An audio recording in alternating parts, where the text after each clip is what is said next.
I told you that carbon nanotubes are not synthesized as a graphite sheet that rolls up, so how are they made? The mechanism is still not fully understood, but in this video I will show you the setup for the main different techniques used by scientists to produce carbon nanotubes. There are two main techniques. The first one to be used was arc discharge.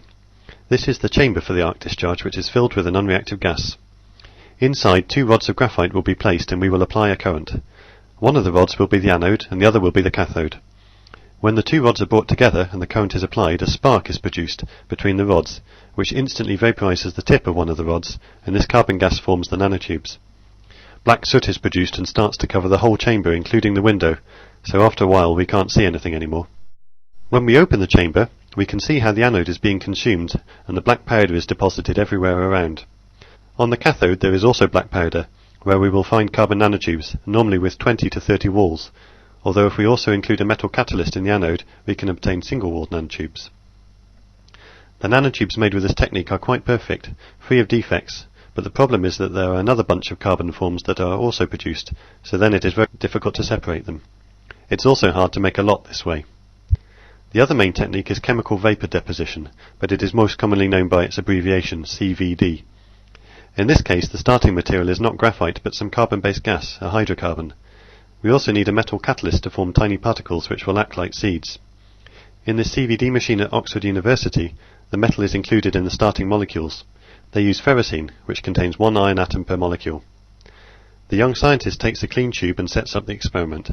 He introduces a clean base in the tube and closes all empty space with heat-resistant cotton to keep the heating. A non-reactive gas is passed through the heated solution of the hydrocarbon.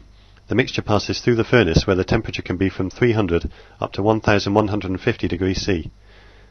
He can run the experiment for as little as 5 minutes up to hours in order to get longer tubes.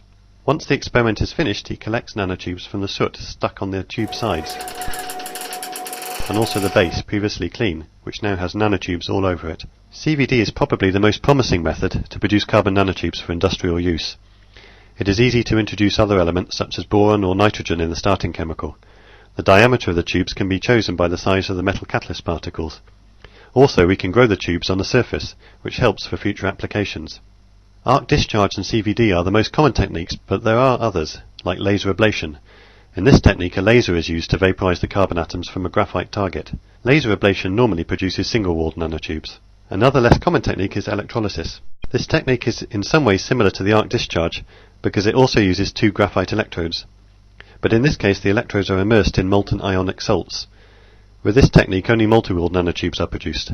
They have very few walls, 10 to 15, and are normally bundled together. As you can see, there are different techniques to produce carbon nanotubes, and each technique produces nanotubes of different qualities.